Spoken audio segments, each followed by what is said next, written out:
Assalamualaikum warahmatullahi wabarakatuh guys. Perkenalkan, nama saya Siti Harina Siregar dari BP 19 kelas 1C dengan nomor BP 1901147 guys. Jadi di sini saya dapat tugas dari Bu Vevo untuk menjelaskan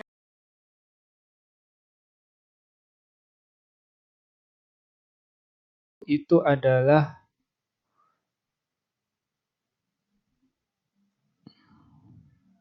dinamakan dengan folikel primer. Nah, di dalam folikel primer ini ada oosit primer. Jadi di dalam folikel primer ini ada yang dinamakan dengan oosit primer. Nah, pada tahap awal, pada pembentukan sel ovum dimulai dari folikel primer yang nanti dia akan berkembang menjadi nomor 2, folikel sekunder. Jadi folikel primer ini nanti akan berkembang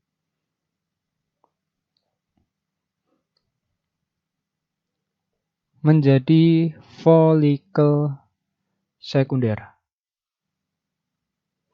Nah, ketika dia berkembang menjadi folikel sekunder ini, kenapa dia bisa berkembang? Kita akan membuat suatu bagian di sini seperti ini. Adalah hipofisis anterior.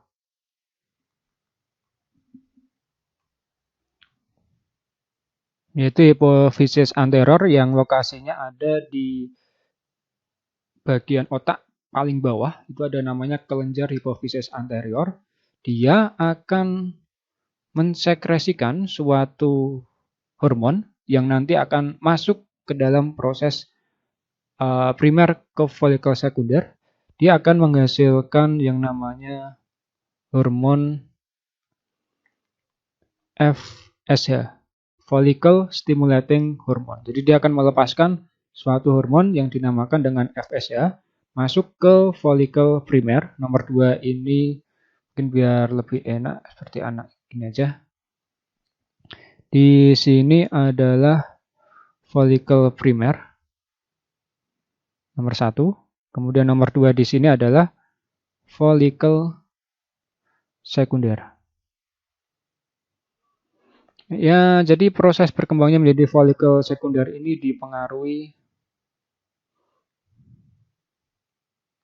oleh hormon FSH. Ini tahap pertama. Nah, setelah dia berubah menjadi folikel sekunder, ini nanti akan terus berkembang lagi menjadi ukuran yang sempurna yang dinamakan dengan folikel de Graaff.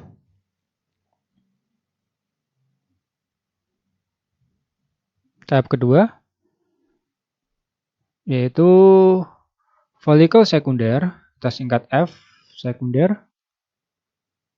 Dia akan berubah menjadi folikel de Graaff atau folikel yang sudah matang. Nah, proses pengubahan folikel sekunder ke folikel de Graaff masih dipengaruhi oleh yang namanya hormon FSH ini. Nah, ketika proses folikel sekunder menjadi folikel de Graaff ini, dia akan menghasilkan suatu hormon yang dinamakan dengan hormon estrogen. Jadi folikel de Graaff ini nanti dia akan mengeluarkan suatu hormon, kita buat seperti ini biar ada perbedaan antara anak panah ini, yang dinamakan dengan hormon estrogen. Nah, hormon estrogen ini dia akan digunakan untuk merangsang hipofisis anterior. Di H ini kita beri hi biar ada perbedaan, hipofisis anterior, untuk mensekresikan hormon LH, luteinizing hormone. Nah, jadi dia nanti hipofisis anterior karena ada estrogen ini, dia akan naik ke hipofisis anterior. Kemudian dari proses estrogen ini naik, kemudian FSH ini, hipoanterior ini, dia akan mengeluarkan yang dinamakan dengan hormon LH. Nah, ketika hormon LH ini dikeluarkan, akan disuplai ke bagian ovarium. Nah, ketika terjadi suplai hormon LH, kita beri nomor 3 di sini. Hormon LH mempengaruhi pelepasan ovum. Jadi, pelepasan ovum yang terjadi itu dipengaruhi oleh hormon luteinizing hormone, sehingga ovum ini akan keluar dari ovarium. Nah, di sini nanti pada tahap ketiga ini nanti ovarium akan lepas. Tahap berikutnya, setelah ovarium lepas, kita masuk ke tahap keempat, di mana selain hormon LH mempengaruhi pelepasan ovarium ini, ovum dari ovarium, nanti akan terbentuk yang namanya follicle de Graaff. Ini dinamakan dengan, bukan follicle de Graaff, yang dinamakan dengan corpus luteum. Nah, jadi hormon LH selain untuk mempengaruhi pelepasan ovum, hormon LH ini juga digunakan untuk merangsang pembentukan corpus luteum. Nah, fungsinya apa? Corpus luteum ini kita beri nama KL, corpus luteum. Ini dia memiliki fungsi untuk memproduksi hormon progesteron. Nah, jadi nanti pada corpus luteum ini akan keluar sebuah hormon yang dinamakan dengan hormon progesteron. Nah, fungsinya apa? Jadi hormon progesteron ini dia memiliki fungsi untuk mempertebal atau mempertahankan juga sama dinding endometrium.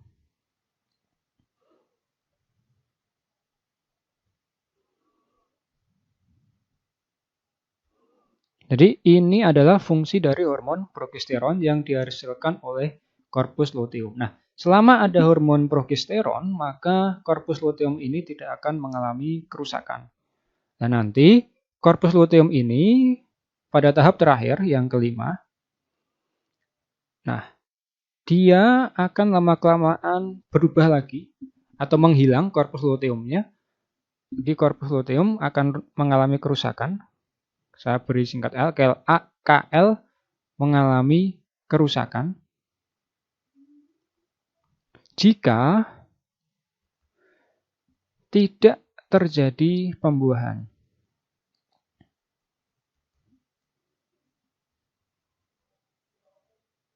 Jadi tidak ada proses pertemuan sel sperma sama sel ovum. Atau yang lebih dikenal dengan istilah menstruasi. Nah ini, jadi lalu kemana setelah nomor 5? Nomor 5 nanti akan folikel primer akan terbentuk kembali berubah menjadi yang namanya folikel sekunder. Nah, di dalam pembentukan sel ovum ini nanti akan kami perjelas ketika nanti kita akan membahas mengenai siklus menstruasi, jadi akan lebih komplit lagi dibandingkan proses ini, di mana nanti pada siklus menstruasi akan melibatkan dua bagian, yaitu ovarium dan bagian dinding endometrium pada uterus. Nah, yang perlu diperhatikan pada pembentukan sel ovum ini adalah yang pertama, jenis-jenisnya. Ada folikel primer, jadi apa? Oosit sekunder. Kemudian yang terpenting lagi adalah hormon-hormonnya, selain proses ini. Ada hormon FSH, ada hormon LH, ada hormon estrogen, kemudian ada hormon progesteron. Nah, ini yang terpenting. Jadi, Nanti sering ditanyakan fungsi dari hormon progesteron itu apa, hormon LH itu apa, hormon estrogen itu fungsinya untuk apa, dan seterusnya. Jadi kalau kita urutkan berarti ini adalah proses nomor 1, kemudian ini adalah proses nomor 2, kemudian di sini ada nomor 3, ini nomor 4, korpus luteum, dan yang terakhir di sini ada nomor 5.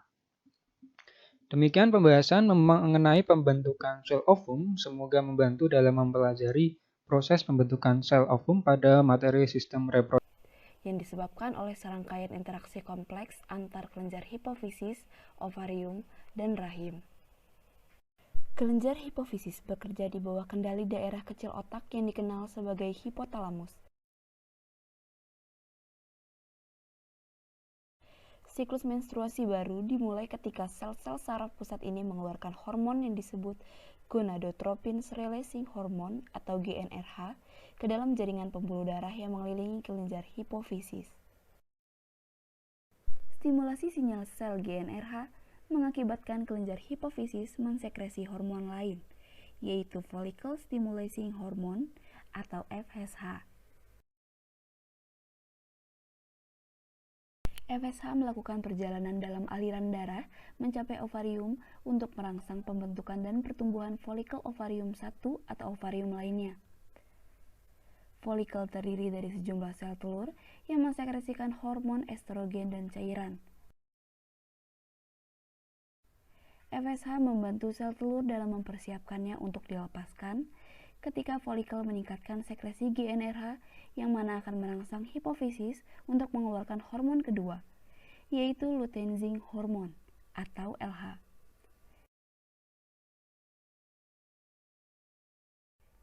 LH ini bertindak sebagai pemicu ovulasi dalam beberapa menit setelah dilepaskan.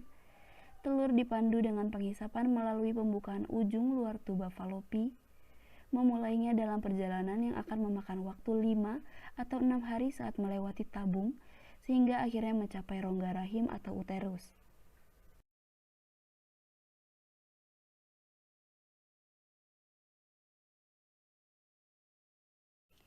Sementara itu, setelah represi folikel itu diubah menjadi tubuh kekuningan yang dikenal sebagai korpus luteum. Sel-sel di korpus luteum mensekresikan hormon progesteron yang membawa perubahan penting pada lapisan rahim untuk mempersiapkannya pada kehamilan. Lapisan rahim dikenal sebagai endometrium yang mengalami perubahan sebagai respons terhadap tingkat hormon selama siklus di paruh pertama fase yang dikenal sebagai fase folikuler. Folikuler yang berkembang mensekresikan peningkatan jumlah hormon estrogen yang mendorong regenerasi endometrium.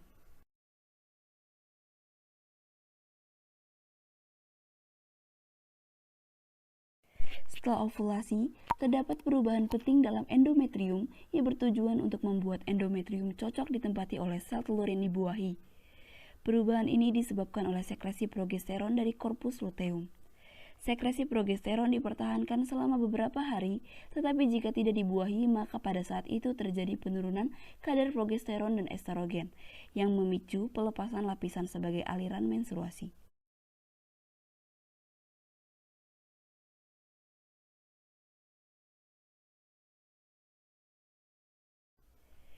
Siklus dimulai kembali ketika telur dibuahi sehingga tidak ada menstruasi karena korpus luteum terus berfungsi mensekresi progesteron selama 3 tingkat pertama kehamilan.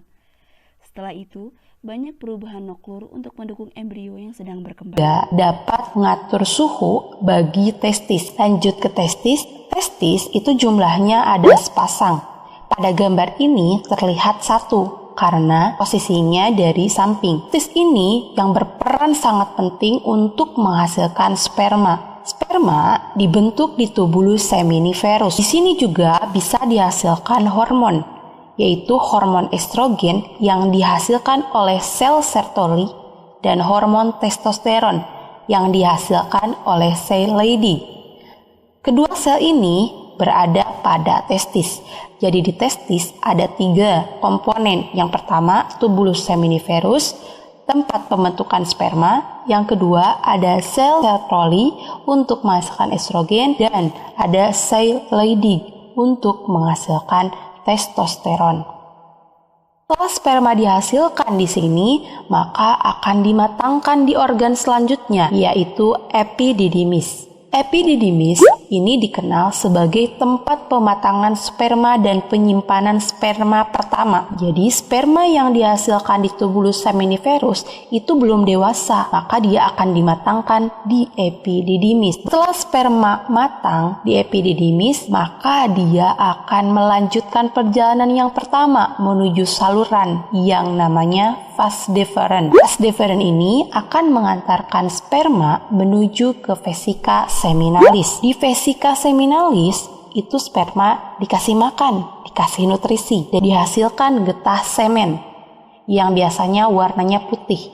Jadi semen terbanyak itu dihasilkannya di vesika seminalis. Setelah itu dia akan menuju ke kelenjar prostat. Kelenjar prostat ini tempat bertemunya saluran sperma dengan saluran urin. Jadi saluran laki-laki itu cuma satu. Saluran sperma dan sel urin akan bertemu di kelenjar prostat. Nah, setelah itu dia akan menuju kelenjar Cowper. Kelenjar Cowper ini menghasilkan getah basa bagi sperma. Tahap terakhir akan menuju ke penis untuk dikeluarkan. Di penis itu ada bagian yang namanya jaringan erektil yang nantinya akan membuat penis mampu berelaksasi dan berkontraksi. Di penis juga ada bagian yang namanya bagian kepala yang namanya gland penis. Di gland penis ada bagian yang namanya kulit pelindung yang akan dipotong sewaktu sirkumsisi atau hitan. Inilah alat reproduksi